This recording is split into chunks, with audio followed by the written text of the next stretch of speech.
Hi hello ನಮಸ್ಕಾರ, welcome to the Jaya kitchen. ಇವತ್ತು ಬಿಳಿ ಚಕ್ಲಿ ಮಾಡೋಣ ಅಂತ ಅಂದ್ಕೊಂಡಿದ್ದೀನಿ. ಅದಕ್ಕೆ ನೋಡಿ ಎಷ್ಟು ಚೆನ್ನಾಗಿ ಬಂದಿದೆ. ಅದಕ್ಕೇನು ಜಾಸ್ತಿ ಇಂಗ್ರೀಡಿಯೆಂಟ್ಸ್ ಏನು ಬೇಡ. ಏನೇನು ಬೇಕು ಅಂತ ನೋಡೋಣ ಬನ್ನಿ. ಒಂದು ಬೌಲು ಉದ್ದಿನಬೇಳೆ ತೊಗೊಂಡಿದ್ದೀನಿ. 1 into 4 ಅಂದರೆ 1 ಬೌಲ್ ಉದ್ದಿನ ಹಿಟ್ಟು ತೊಗೊಂಡ್ರೆ ನಮಗೆ 4 ಬೌಲು ಅಕ್ಕಿ ಇಡಬೇಕಾಗುತ್ತೆ. ಅದಕ್ಕೆ ಬಿಳಿ ಎಳ್ಳು ತೊಗೊಂಡಿದ್ದೀನಿ ಮತ್ತು ಅಜ್ವಾನ ತೊಗೊಂಡಿದ್ದೀನಿ. ಇವಾಗ ನಾನು ಬಿಳಿ ಉದ್ದಿನಬೇಳೆನ ಚೆನ್ನಾಗಿ ಹುರ್ಕೊಳ್ಳೋಣ. ಅಂದರೆ ಅಷ್ಟು ಎಲ್ಲ ಹುರ್ಕೊಳ್ಳೋಕ್ಬಾರ್ದು. ಹಸಿ ಸ್ಮೆಲ್ಲೆಲ್ಲ ಹೋಗಿ ಒಂಥರ ಸ್ಮೆಲ್ ಆ ಥರ ಹುರ್ಕೋಬೇಕು. ಇದಕ್ಕೊಂದು ಸ್ವಲ್ಪ ಖಾರ ಬೇಕು ಅಂದ್ಬಿಟ್ಟು ನಾನು ಇದು ಮೆಣಸಿನ್ಕಾಯಿ ಬೀಜನ ಒಂದು 10-15 ಕಾಳಷ್ಟು ಮಾಡಿಕೊಂಡಿದ್ದೀನಿ. ಇವಾಗ ನಾನು ಉದ್ದಿನಬೇಳೆ ಹುರಿದಾಗಿದೆ. ಇವಾಗ ಅದೇ ಬಾಣಲೆಗೆ ಸ್ವಲ್ಪ ಸಿಮ್ ಮಾಡಿ, ಇವಾಗ ನಾನು ಇದನ್ನು ತೊಗೊಂಡಿದ್ನಲ್ಲ ಅಕ್ಕಿ ಹಿಟ್ಟು, ಅದನ್ನು ಸ್ವಲ್ಪ ಬಿಸಿ ಮಾಡ್ತೀನಿ ಅಷ್ಟೇ. ಹಂಗಂತ ಏನು ಹುರಿಯೋಕ್ಕೆ ಹೋಗಲ್ಲ, ಸ್ವಲ್ಪ ಬಿಸಿ ಮಾಡ್ತೀನಿ ಅದೇ ಬಾಣಲೆಗೆ ಹಾಕಿ. ಇವಾಗ ನಾನು ರುಬ್ಬಕ್ಕೆ ಉದ್ದಿನಬೇಳೆ ಹುರ್ಕೊಂಡಿದ್ನಲ್ಲ, ಅದಕ್ಕೆ ಮೆಣಸಿನ್ಕಾಯಿದ್ದು ಬೀಜ ಹಾಕ್ಬಿಟ್ಟು ಹುರ್ಕೊಳ್ಳೋಣ, ಅಂದರೆ ರುಬ್ಕೊಳ್ಳೋಣ. ನೋಡಿ ಈ ಥರ ರುಬ್ಕೊಂಡ್ರೆ ನೈಸಾಗಿ ಪೌಡ್ರ್ ಆಗಬೇಕು. ಇವಾಗ ಅದು ನಾನು ಅಳತೆ ಮಾಡಿದ್ದೀನಿ. ಬೌಲ್ ಕರೆಕ್ಟಾಗಿತ್ತು, ಸ್ವಲ್ಪ ಜಾಸ್ತಿ ಇದೆ, ನಾನು ಸೈಡ್ಗೆ ಎತ್ತಿಟ್ಟಿದ್ದೀನಿ. ನೋಡಿ ಈ ಬೌಲಲ್ಲಿ 1 ಬೌಲು ಉದ್ದಿನಬೇಳೆ ಹಿಟ್ಟು ತೊಗೊಂಡ್ರೆ ನಾವು 4 ಅಕ್ಕಿ ಹಿಟ್ಟು ತೊಗೋಬೇಕು. ಅಜ್ವಾನ ಸ್ವಲ್ಪ 1 ಸ್ಪೂನಷ್ಟು ಹಾಕಿದ್ದೀನಿ, 1-2 ಸ್ಪೂನಷ್ಟು ಬಿಳಿ ಎಳ್ಳು ಹಾಕಿದ್ದೀನಿ, ಮತ್ತು ರುಚಿಗೆ ತಕ್ಕಷ್ಟು ಉಪ್ಪು ಹಾಕ್ಬಿಟ್ಟು, ಮತ್ತು ನಾನೇನು ಬಿಸಿ ಮಾಡ್ಕೊಂಡಿದ್ನಲ್ಲ ಅಕ್ಕಿ ಹಿಟ್ಟು ಹಾಕ್ಬಿಟ್ಟು ಮಿಕ್ಸ್ ಮಾಡೋಣ. ಈ ಥರ ಅಂದರೆ ನಿಮ್ಗೆ ರುಚಿಗೆ ಎಷ್ಟು ಬೇಕೋ ಅಷ್ಟು ಉಪ್ಪು ಹಾಕಿ ಈ ಥರ ಚೆನ್ನಾಗಿ ಮಿಕ್ಸ್ ಮಾಡಾದಮೇಲೆ ತುಪ್ಪನೋ ಬೆಣ್ಣೆನೋ ಎಣ್ಣೆನೋ ಏನೋ ನಿಮ್ಮನೇಲಿ ಏನು ಇಷ್ಟಪಡ್ತಾರೆ ಅದನ್ನು ನಾನು ಚೆನ್ನಾಗಿ ಕಾಯಿಸಿ, ಅದರಲ್ಲಿ ಆ ಚಿಕ್ಕದು ಸ್ಪೂನ್ ಐತಲ್ಲ, ಆ ಸ್ಪೂನಲ್ಲಿ 1.5 ಸ್ಪೂನ್ ಎಣ್ಣೆ ಹಾಕಿದ್ದೀನಿ. ಚೆನ್ನಾಗಿ ಕಾಯ್ದಿರ್ಬೇಕು ಎಣ್ಣೆ. ಆ ಎಣ್ಣೆ ಹಾಕಿದ್ಮೇಲೆ ಇದನ್ನೆಲ್ಲ ಹಾಕಿರ್ತೀವಲ್ಲ ಚೆನ್ನಾಗಿ ಮಿಕ್ಸ್ ಮಾಡೋಣ. ಅಕ್ಕಿ ಹಿಟ್ಟು, ಅಜ್ವಾನ, ಬಿಳಿ ಎಳ್ಳು, ಉಪ್ಪು, ಉದ್ದಿನ ಹಿಟ್ಟೆಲ್ಲ ಹಾಕಿದ್ದೀವಲ್ಲ, ಚೆನ್ನಾಗಿ ಮಿಕ್ಸ್ ಮಾಡಿ ಗಟ್ಟಿಗೆ ಮುಷ್ಟಿ ಕಟ್ಟಿದ್ರೆ ಹಿಟ್ಟು ಅದೇ ಶೇಪಲ್ಲಿ ಬರಬೇಕು. ಅಂದರೆ ಉಂಡೆ ಅದೇ ಆಕಾರವಾಗಿ ಬರಬೇಕು. ಆ ಥರ ಆಗಿದೆ ಅಂತ ಹಿಟ್ಟು ಚೆನ್ನಾಗಿ ಹೊಂದ್ಕೊಂಡಿದೆ ಅಂತ. ಇವಾಗ ಸ್ವಲ್ಪ ನೀರು ಹಾಕಿ ಮಿತ್ಕೊಳ್ಳೋಣ. ಅಂದರೆ ಅಷ್ಟು ಗಟ್ಟಿಗೂ ಮಿದಿಬಾರ್ದು, ಅಂದರೆ ಚಕ್ಲಿ ಪುಡಿ ಆಗ್ಬಿಡುತ್ತೆ. ಹಂಗಂತ ಅಂದ್ಬಿಟ್ಟು ಅಷ್ಟು ತೆಳ್ಳಗೆ ಇದು ಮಾಡಿದ್ರೂ ಒಂದು ಸ್ವಲ್ಪ ಗಟ್ಟಿ ಬಂದುಬಿಡುತ್ತೆ. ಮೀಡಿಯಮಾಗಿ ನೋಡಿ ಚಪಾತಿ ಹಿಟ್ಟಿನ ಅದಕ್ಕೆ ಮಿತ್ಕೊಂಡ್ರೆ ಸಾಕು. ನೋಡಿ ಇದನ್ನು ಮಿತ್ಕೊಂಡಿದ್ದೀನಿ. ಉಪ್ಪು ಬೇಕಾದರೆ ನೋಡಿ, ಇಲ್ಲಾಂದರೆ ಒಂದು ಸ್ವಲ್ಪ ನೀವು ವೈಟ್ ಪೆಪ್ಪರ್ ಪೌಡ್ರ್ ಇದ್ದರೂ ಹಾಕ್ಬೋದು, ಅದನ್ನು ಹಾಕಿದ್ರು ಚೆನ್ನಾಗಿರುತ್ತೆ.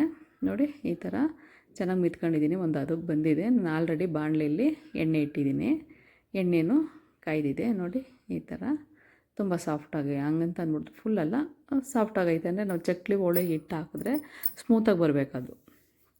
ಇವಾಗ ಚಕ್ಲಿ ಒಳ್ಳೆ ತೊಗೊಂಡಿದ್ದೀನಿ. ಸ್ವಲ್ಪ ಎಣ್ಣೆನ ಮಿಕ್ಸ್ ಮಾಡಿ, ಅದು ಹಿಟ್ಟು ಕಚ್ಕೋಬಾರ್ದು ಅಂದ್ಬಿಟ್ಟು ಎಣ್ಣೆ ಎಲ್ಲ ಸವರೋಣ ಒಳಗಡೆ.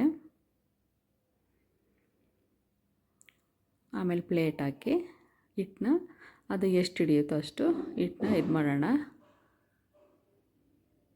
ಹಿಟ್ಟನ್ನ ಕ್ಲೀನಾಗಿ ಹಾಕಿ ಪ್ರೆಸ್ ಮಾಡಬೇಕು, ಯಾಕೆಂದರೆ ಏರ್ ಇದಾದರೆ ಚೆನ್ನಾಗಿ ಬರೋಲ್ಲ. ಅದಕ್ಕೋಸ್ಕರ ಏರ್ ಔಟ್ ಮಾಡಿ ನೀಟಾಗೆಲ್ಲ ಹಿಟ್ಟೆಲ್ಲ ಪ್ಯಾಕ್ ಮಾಡಿ ಅದಕ್ಕೆ ಚಕ್ಲಿ ಒಳ್ಳು ಇದನ್ನು ಕ್ಯಾಪ್ ಹಾಕೋಣ.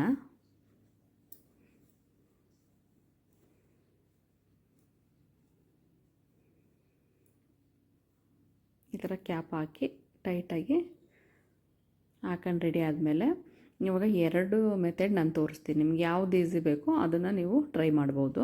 ಇವಾಗ ಜಾಲರಿ ಮೇಲೇ ನೋಡಿ ಈ ಥರ ಆ ಜಾಲರಿ ಎಷ್ಟು ಅಗಲ ಇರುತ್ತೋ ಅಷ್ಟಗ್ಲಕ್ಕೂ ನೀವು ಚಕ್ಲಿ ಹಾಕೋಬೋದು.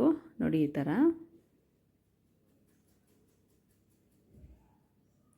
ಅದನ್ನು ನೀಟಾಗಿ ಹಂಗೆ ತೊಗೊಂಡು ಎಣ್ಣೆ ಕಾಯ್ದಿದೆಯಲ್ಲ, ಎಣ್ಣೆ ಒಳಗಡೆಗೆ ಬಿಡಬೇಕು. ಯಾಕೆಂದರೆ ಅದೇನು ಕಚ್ಕೊಳ್ಳಲ್ಲ, ಎಣ್ಣೆ ಸವರಿದ್ದೀನಿ, ಅದಕ್ಕೋಸ್ಕರ ಅದೇನು ಕಚ್ಕೊಳ್ಳಲ್ಲ. ಅದನ್ನು ತೊಗೊಂಡೋಗಿ ಹಂಗೆ ಎಣ್ಣೆ ಒಳಗಡೆ ಬಿಡಬೇಕು. ನೋಡಿ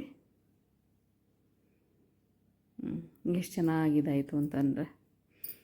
ಇವಾಗ ಇನ್ನೊಂದು ನಾನು ಅದೇ ಥರ ಮಾಡ್ತಿದ್ದೀನಿ. ನಿಮ್ಗೆ ಎಷ್ಟು ದುಡ್ಡು ಬೇಕು ಅಷ್ಟು ದೊಡ್ಡದು ಚಕ್ಲಿ ಹಾಕ್ಬೋದು. ಅಂದರೆ ಎಣ್ಣೆಗೆ ಬಿಡಬೇಕಾದ್ರೆ ಹುಷಾರಾಗಿರಬೇಕು.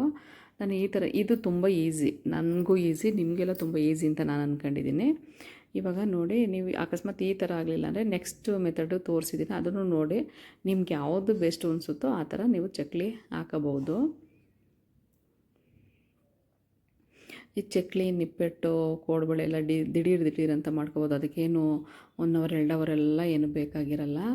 ಏಕೆಂದರೆ ಚಳಿಗಾಲ ಮಳೆಗಾಲ ಸ್ಟಾರ್ಟ್ ಆಯಿತು, ಇನ್ನು ಮುಂದೆ ಏನಾದರೂ ಬೇಕೇ ಬೇಕು ಅನಿಸುತ್ತೆ. ಇದೆಲ್ಲ ಮಾಡ್ಕೊಂಡು ಇಟ್ಕೋಬೋದು, ಇಲ್ಲಾಂದರೆ ಯಾವಾಗ ಬೇಕು ಅವಾಗ ಮಾಡ್ಕೊಂಡು ತಿನ್ಬೋದು. ತುಂಬ ಈಸಿ. ಇವಾಗ ನೋಡಿ, ಪ್ಲೇಟ್ ಮೇಲೂ ಅಷ್ಟೇ ಎಣ್ಣೆ ಎಲ್ಲ ಸವರಿ ಪ್ಲೇಟ್ ಮೇಲೂ ನಾನು ಹಾಕಂತ ಇದ್ದೀನಿ. ಪ್ಲೇಟ್ ಮೇಲೂ ಅಷ್ಟೇ ತುಂಬ ಚೆನ್ನಾಗಿ ಬಂತು. ಎಷ್ಟು ದೊಡ್ಡ ಚಕ್ಲಿ ಹಾಕಿದ್ದೆ ಅಂತಂದರೆ ಚಕ್ಲಿನೂ ಚೆನ್ನಾಗಿ ಬಂತು, ಆದರೆ ಎತ್ತು ಹಾಕಬೇಕಾದ್ರೆ ಅದು ಒಂದು ಲೇಯರ್ ಬಿಟ್ಕೊಂಡಿತ್ತು, ಅದಕ್ಕೋಸ್ಕರ ಹೇಳಿದ್ದು. ಜಾಲ್ರಿ ಐತಲ್ಲ ಪರ್ಫೆಕ್ಟ್ ಅದು. 3 ಹಾಕಿದ್ದೀನಿ ಪ್ಲೇಟ್ ಮೇಲೆ.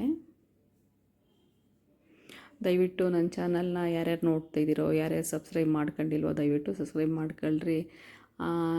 ನೋಡಿದ ತಕ್ಷಣ ಲೈಕ್ ಕೊಡಿ, ಕಮೆಂಟ್ ಹಾಕಿ, ಹೆಂಗಿದೆ, ಹೇಗೆ ಬರ್ತಿದೆ ಅಡುಗೆ ಎಲ್ಲ ನೋಡಿ. ಈ ಥರ ಆಗಿದೆ ನೋಡಿ. ಎಷ್ಟು ದೊಡ್ಡಕ್ಕೆ ಹಾಕಿದ್ದೀನಿ ಅಂತಂದರೆ, ಇವಾಗ ಚಿಕ್ಕದು ದೊಡ್ಡದು ಹಾಕಿದ್ದೀನಲ್ಲ, ಒಂದು ಮಾತ್ರ ಚೆನ್ನಾಗಿ ಬಂತು, ಒಂದೆರಡು ಚೆನ್ನಾಗಿ ಬಂತು, ಇನ್ನೊಂದು ಮಾತ್ರ ದೊಡ್ಡದು ಹಾಕಿದ್ದೀನಲ್ಲ, ಒಂದು ಲೇಯರ್ ಬಿಚ್ಕೊಂತು ಎತ್ತಾಕಬೇಕಾದ್ರೆ ನೋಡಿ. ಅದು ನೋಡಿ, ಇದು ಚೆನ್ನಾಗಿ ಬಂತು. ಅದಕ್ಕೆ ಹೇಳ್ತಿರೋದು ಜಾಲ್ರಿ ಬೆಸ್ಟು. ಯಾಕೆಂದರೆ ಆ ಜಾಲ್ರಿ ಮೇಲೆ ಬಿಟ್ಟಿದ ತಕ್ಷಣಕ್ಕೆ ಎಣ್ಣೆಗೆ ಹಾಕೋದು ಎಲ್ಲ ಅದು ಬೆಟರು. ಅದೇ ಥರ ನೋಡಿ. ಇವಾಗ ನೀಟಾಗಿ ಅದನ್ನು ಅಷ್ಟು ಎಲ್ಲ ಬೇಯಿಸಬಾರ್ದು, ಅಂದರೆ ಜಾಸ್ತಿ ಗಟ್ಟಿ ಬಂದ್ಬಿಡುತ್ತೆ.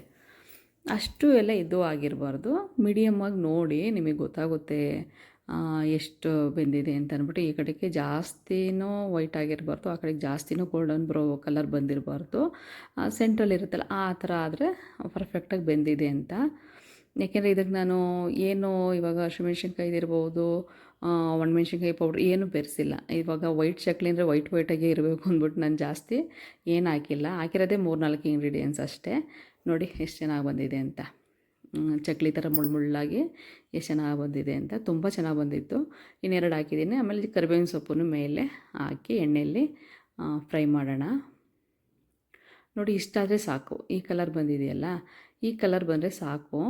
ಯಾಕೆಂದರೆ ತುಂಬ ಇದಾದರೆ ತುಂಬ ಗಟ್ಟಿಯಾಗ್ಬಿಡುತ್ತೆ. ಅದಕ್ಕೋಸ್ಕರ ಅಕಸ್ಮಾತ್ ನಿಮ್ಗೆ ತುಂಬ ಗಟ್ಟಿ ಅಂತ ಅನ್ನಿಸ್ತು ಅಂತಂದರೆ ಕಡಲೆ ಪೌಡ್ರ್ ಇದ್ದರೆ ಕಡಲೆನ ಪೌಡ್ರ್ ಮಾಡಿ ಹಾಕೋಬೋದು.